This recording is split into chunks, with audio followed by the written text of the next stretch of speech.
Hello friends, I am HK, you are watching exposure HK. বন্ধুরা, আপনাদের যদি job card না থেকে থাকে কিংবা আগে হয়তো জব কার্ড ছিল তারপর ডিলিট হয়ে গেছে, তো আবার নতুন করে যদি জব কার্ডের জন্য আবেদন করতে চান তাহলে আপনাদের জন্য খুশির খবর। জব কার্ডে আপনারা আবার নতুনভাবে আবেদন করতে পারবেন। ফর্ম ফিল আপ কিন্তু শুরু হয়ে গেছে। তো ফর্ম ফিল আপ আপনারা কীভাবে করবেন, তার সঙ্গে সেই ফর্ম কোথায় পাবেন এবং সেই ফর্ম কোথায় জমা করবেন, কী কী ডকুমেন্টস লাগবে, সমস্তটাই জানাবো আজকের এই ভিডিওতে। তাই অবশ্যই ভিডিওটি প্রথম থেকে শেষ পর্যন্ত দেখতে থাকবেন। তো বন্ধুরা, আপনারা যদি জব কার্ডের জন্য নতুনভাবে অ্যাপ্লাই করতে চান তাহলে এই ফর্মটি 3 পাতার ফর্মটি আপনারা আপনাদের এরিয়াতে 3 দিন জুড়ে অর্থাৎ 15, 16, 17 তারিখে যে জনকল্যাণ শিবির ক্যাম্প হবে, তো সেই ক্যাম্প থেকে এই ফর্মটি কালেক্ট করে নিতে পারবেন এবং ফিল আপ করে সেখানেই জমা করতে পারবেন। তো কোথায় কোথায় আপনাদের এরিয়াতে ক্যাম্প বসছে এবং কোন ডেটে বসছে সেটা নিয়ে আমি অলরেডি ভিডিও দিয়েছি। সেই ভিডিওটি দেখে আপনারা খুব সহজেই বুঝে নিতে পারবেন যে আপনার এরিয়ার কোন অ্যাড্রেসে কবে আপনাদের জনকল্যাণ শিবির বসছে। তাছাড়াও আমি আপনাদের সুবিধার্থে এই ভিডিও ডেসক্রিপশানে এই ফর্মের লিঙ্ক দিয়ে রাখবো, সেখান থেকে সরাসরি ডাউনলোড করে নিতে পারবেন এবং ফিল আপ করতে পারবেন প্রিন্ট করেই। তো দেখতে পাচ্ছেন এই ফর্মের ওপরে লেখা রয়েছে জনকল্যাণ শিবির, তারপর লেখা রয়েছে জব কার্ডের জন্য আবেদনপত্র, তারপর নিচের দিকে দেখতে পাচ্ছেন লেখা রয়েছে প্রতি সমষ্টি উন্নয়ন আধিকারিক। তো আপনার যে ব্লকের নাম রয়েছে সেই ব্লকের নামটি আপনারা এখানে বসিয়ে দেবেন ভালো রকমভাবে।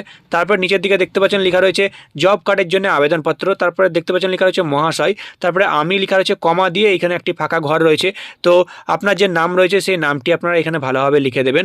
তারপরে দেখতে পাচ্ছেন লেখা রয়েছে যে পিতা বা স্বামীর নাম। তো আপনি যদি পিতার নাম বসাতে চাইছেন তাহলে আপনারা এই পিতার ওপরে টিকমার্ক দিয়ে দেবেন এবং স্বামীটাকে কেটে দেবেন। আর যদি স্বামীর নাম যদি বসাতে চাইছেন তাহলে সেক্ষেত্রে পিতাটাকে কেটে দেবেন এবং স্বামীর ওপরে টিকমার্ক দিয়ে দেবেন।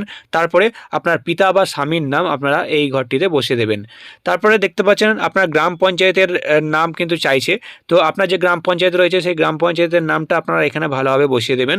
তারপরে দেখতে পাচ্ছেন নিচের দিকে লেখা রয়েছে যে আমার পরিবারের কোনো জব কার্ড নেই, তারপরে স্ল্যাশ দিয়ে লেখা রয়েছে ছিল কিন্তু জব কার্ডটি ডিলিট হয়ে গেছে। তো আপনাদের পরিবারে যদি আগে কোনো জব কার্ড ছিল না, আপনারা সম্পূর্ণ নতুনভাবে আবেদন করতে চাইছেন, তাহলে আপনারা এই যে লেখা রয়েছে ছিল কিন্তু জব কার্ড ডিলিট হয়ে গেছে, এইটা সম্পূর্ণভাবে কিন্তু আপনারা কেটে দেবেন এবং এই জব কার্ড নেই ওপরে কিন্তু আপনারা টিকমার্ক দিয়ে দেবেন। আর যদি আগে জব কার্ড ছিল এবং ডিলিট হয়ে গেছে আবার আপনারা আবেদন করতে চাইছেন, তো সেক্ষেত্রে আপনারা যেটা করবেন, এই যে নেই যেটা লেখা রয়েছে এই নেইটাকে আপনারা শুধুমাত্র কেটে দেবেন এবং এই ছিলোর ওপরে টিকমার্ক দিয়ে দেবেন।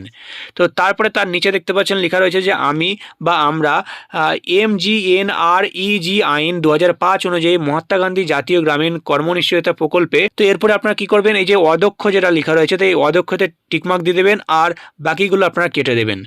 তো তারপরে নিচের দিকে আপনারা দেখতে পাচ্ছেন এখানে আবেদনকারী স্বাক্ষরের অপশান রয়েছে। তো আপনারা কি করবেন, যিনি আবেদন করছেন তার এখানে সই করে দেবেন। আর যদি সই না জানেন তাহলে সেক্ষেত্রে আপনারা এখানে টিপ ছাপ দিয়ে দেবেন এবং কারো কাছ থেকে আপনার পুরো নামটা এখানে লিখে নেবেন এবং তারপরে আপনার মোবাইল নাম্বারটি এখানে লিখে দেবেন।